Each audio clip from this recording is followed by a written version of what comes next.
కాదు మేమంతా కలిసి ఎడ్యుకేషన్ చేసి నీకు పెన్షన్ వచ్చేటట్టు చేయాలి కానీ నువ్వు సూసైడ్ చేస్తే ఎంత వస్తుంది?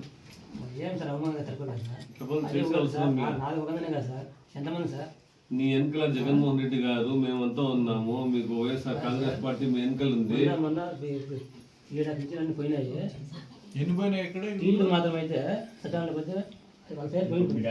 అడిగి పోతే అలా వస్తుంది. మీరు అంటారు మా ఇంట్లో చూస్తే పోయిందా వెళ్ళిపోయింది, చూస్తే మీకు వస్తుంది, నేను ఇప్పిస్తాను. మాకైతే మాకు లేదు, మనకు మాత్రం వైఎస్ఆర్ పార్టీ లేదు, నీకు రాదు, ఇంటికి వెళ్ళిపోయినా అట్లంటే బాగా కదా సార్. ధైర్యంగా ఏం కాదులే, నీ పెన్షన్ అడిగిపోదు, చూద్దాం ఎందుకు ఎట్లా చూద్దాం. ఆడియో కలెక్టర్ ఏడు వరకు అయితే ఏడు వరకు పోదాము, ధైర్యంగా ఉండదు. ఇప్పుడు వెనకాల ప్రతి ఒక్కరు ఉన్నారు, మేమున్నాము, పార్టీ ఉంది, జగన్మోహన్ రెడ్డి గారు ఉన్నారు. ఏమే నీ హక్కు అది పెన్షన్ అనేది. నీకు మళ్ళీ నీ పెన్షన్ వచ్చేటట్టు తప్పకుండా మేమంతా కష్టపడి చేస్తాం. ఏమన్నా నువ్వు విషయం తాగినావు, అది నేను తాగినావు కదా, ఏ ఉద్దేశంతో తాగినావు? అదే సార్ పింఛన్ పోయిందని ఇది చేసి పెట్టినావా? పింఛన్ పోయిందని ఒకటి సచివాలయం లేకపోతే టీడీ వాళ్ళు చూస్తే వాళ్ళు వచ్చేసి మేము ఇప్పిస్తామన్నారు. మీరైతే నువ్వు ఇంటికి పోయి వెళ్ళిపోయింది అనేది వైఎస్ఆర్ పార్టీ మళ్ళీ ఊళ్ళోకి వచ్చేలకు చూసి నగేది వాళ్ళు మానసికంగా వేధించిన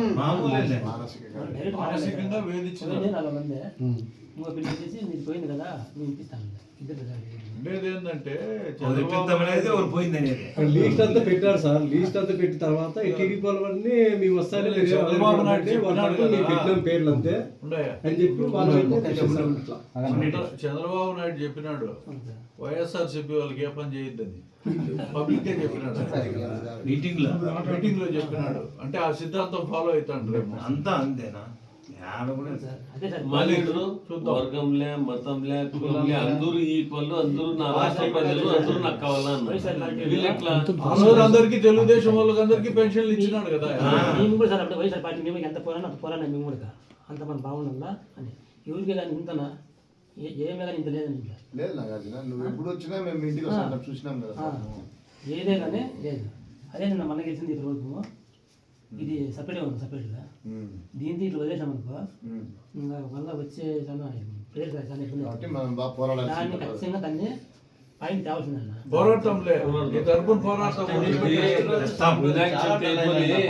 పెద్ద ఎత్తులో ఎంతమంది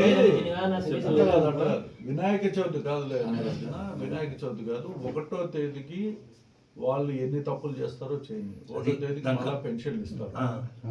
ప్రతి గ్రామంలో కూడా మన వాళ్ళు ఎవరెవరు ఉన్నారో, ఎక్కడెక్కడ ఎవరెవరిని తీసేసినారనే లిస్టు తయారు చేయండి. వీళ్ళందరితో ఒక మీటింగ్ పెట్టుకొని ఒక ధర్నా ప్రోగ్రామ్ స్టార్ట్ చేస్తాం.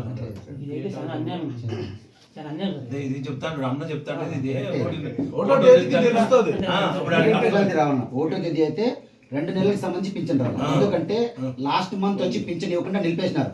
లేదు ఇచ్చిన లేదు, ఇవ్వలేదు. కొంతమందికి ఇవ్వలేదు, కొంత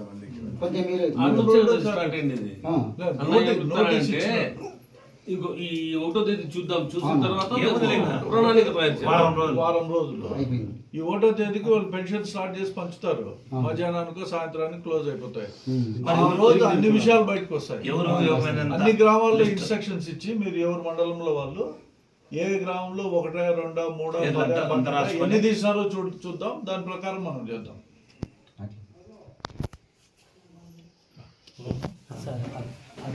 ఏముందులే బయట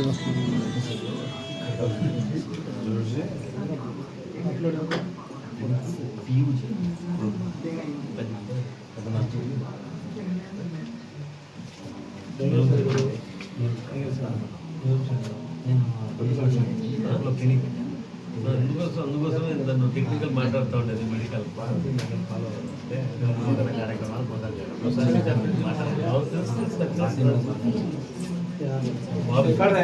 వచ్చిందండి.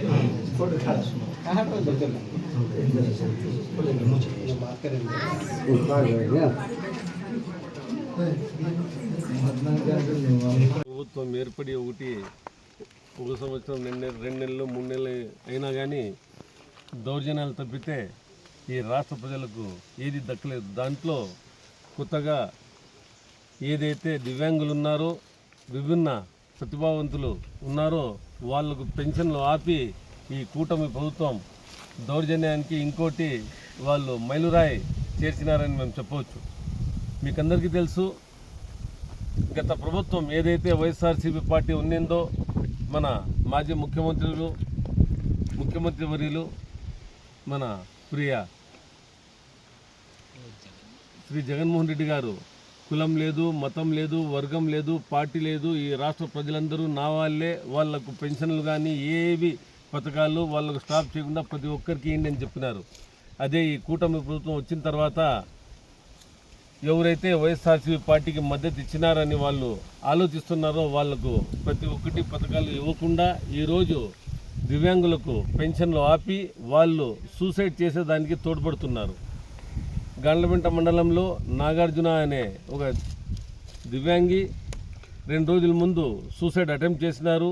ఆయనకి నెలకు 6,000 పెన్షన్ వచ్చేది. దాని ద్వారానే ఆయన ఇల్లు మరియు వాళ్ళ పిల్లల చదువులు ప్రతి ఒక్కటి జరిగేది. ఎప్పుడైతే ఈ పెన్షన్ రాలేదో ఆయన డిప్రెషన్కి గురై సూసైడ్ అటెంప్ట్ చేసినాడు. ఇప్పుడే వాళ్ళకి పోయి మేము ధైర్యం ఇచ్చొచ్చినాం. ప్రతి ఒక్కరి వెనకాల మన మాజీ ముఖ్యమంత్రి వర్యులు, ఈ వైఎస్ఆర్సీపీ రాష్ట్ర అధ్యక్షులు శ్రీ జగన్మోహన్ రెడ్డి గారు ఉన్నారు. వైఎస్ఆర్సీపీ పార్టీ ఉంది. అదేగాక మేమంతా మీకు ధైర్యంగా నిలబడతాం, మేమున్నాం. మీకు ఏదైతే మీకు పెన్షన్ రాలేదో మేమంతా నిరసన వ్యక్తం చేసి మీకు పెన్షన్ వచ్చేటట్లు మేమందరం కలెక్టర్కి కలిసి వినతిపత్రం ఇద్దామని వాళ్ళకు చెప్పి వాళ్ళకు ధైర్యంగా ఉండమని చెప్పి రావడం జరిగింది. ఈ ప్రభుత్వం రెడ్ బుక్ రాజ్యాంగం తప్పితే ఈ రాష్ట్ర ప్రజలకు ఏదో మంచి చేయాలి, పథకాలు అందించాలి, ఈ రాష్ట్రానికి అభివృద్ధి చేయాలనే సంకల్పం వదిలేసి ఏదో కక్షగట్టి రాజకీయాలు చేస్తున్నారు. ఇప్పటికే వీళ్ళ పులివెందుల ఎలక్షన్లో చూసినారు మీరు. పులివెందుల ఎలక్షన్ జెడ్పీటీసీ ఏదైతే మన జరిగిందో అక్కడ కూడా దౌర్జన్యం చేసి వాళ్ళు గెలుచుకున్నాము అని చెప్తున్నారు. కానీ అది గెలుచుకోలేదు. వాళ్ళు పీక్కునిండేది. కాబట్టి పతనం స్టార్ట్ అయిపోయింది. రానున్న లోకల్ బాడీ ఎలక్షన్స్లో తప్పకుండా వీళ్ళు ప్రజల ఆగ్రహం చవి చూడాల్సి వస్తుంది. అదేగాక దివ్యాంగులతో మేమంతా కలిసి రానున్న రోజుల్లో 1వ తేదీ చూస్తాం. పెన్షన్ ఏమైనా ఈ ప్రభుత్వం కిందికి దిగి వీళ్ళకు పెన్షన్లు ఇస్తే మంచిది, లేకపోతే మేమంతా నిరసన చాలా పెద్ద ఎత్తున మేము వ్యక్తం చేస్తామని అందరికీ నేను తెలియజేస్తున్నాను.